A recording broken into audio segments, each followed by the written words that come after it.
So if you want to change the world, start off by making your bed. If you make your bed every morning, you will have accomplished the first task of the day.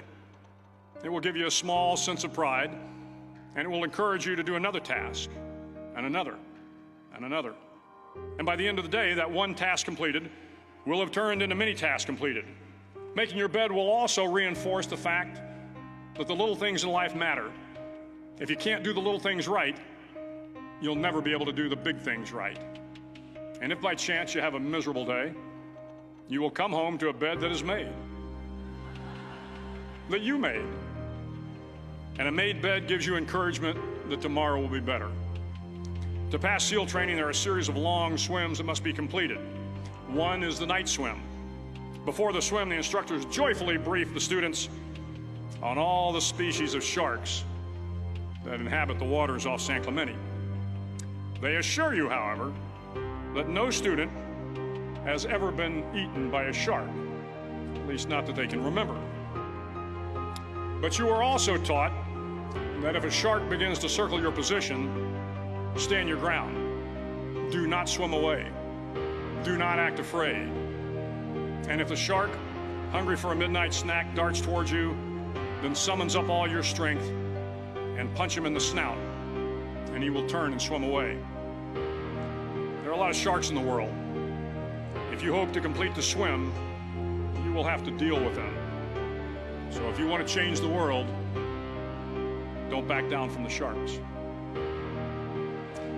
Over a few weeks of difficult training, my SEAL class, which started with 150 men, was down to just 42. There were now 6 boat crews of 7 men each. I was in the boat with the tall guys, but the best boat crew we had was made up of the little guys, the Munchkin crew, we called them. No one was over 5'5". The Munchkin boat crew had 1 American Indian, 1 African American, 1 Polish American, 1 Greek American, 1 Italian American, and 2 tough kids from the Midwest. They out-paddled, outran, and outswam all the other boat crews. The big men in the other boat crews would always make good-natured fun of the tiny little flippers the Munchkins put on their tiny little feet prior to every swim. But somehow these little guys from every corner of the nation and the world always had the last laugh, swimming faster than everyone and reaching the shore long before the rest of us. SEAL training was a great equalizer. Nothing mattered but your will to succeed, not your color, not your ethnic background, not your education, not your social status. If you want to change the world, measure a person by the size of their heart, not by the size of their flippers. The 9th week of training is referred to as Hell Week. It is 6 days of no sleep, constant physical and mental harassment, and 1 special day at the Mud Flats. The Mud Flats are an area between San Diego and Tijuana where the water runs off and creates the Tijuana Sloughs, a swampy patch of terrain where the mud will engulf you. It is on Wednesday of Hell Week that you paddle down in the mud flats and spend the next 15 hours trying to survive the freezing cold, the howling wind, and the incessant pressure to quit from the instructors.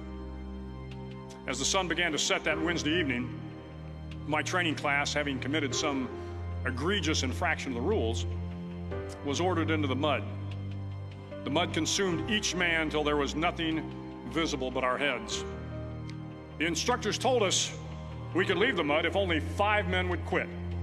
Only 5 men, just 5 men, and we could get out of the oppressive cold. Looking around the mud flat, it was apparent that some students were about to give up. It was still over 8 hours till the sun came up. 8 more hours of bone-chilling cold. The chattering teeth and the shivering moans of the trainees were so loud, it was hard to hear anything. And then one voice began to echo through the night. One voice raised in song. The song was terribly out of tune, but sung with great enthusiasm. One voice became 2, and 2 became 3, and before long, everyone in the class was singing. The instructors threatened us with more time in the mud if we kept up the singing, but the singing persisted, and somehow the mud seemed a little warmer, and the wind a little tamer, and the dawn not so far away. If I have learned anything in my time traveling the world, it is the power of hope. The power of one person, a Washington, a Lincoln, King, Mandela, and even a young girl from Pakistan, Malala. One person can change the world by giving people hope. So if you want to change the world, start each day with a task completed. Find someone to help you through life. Respect everyone. Know that life is not fair and that you will fail often.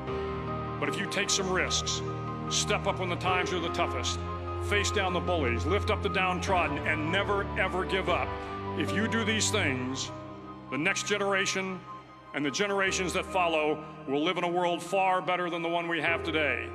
And what started here will indeed have changed the world for the better.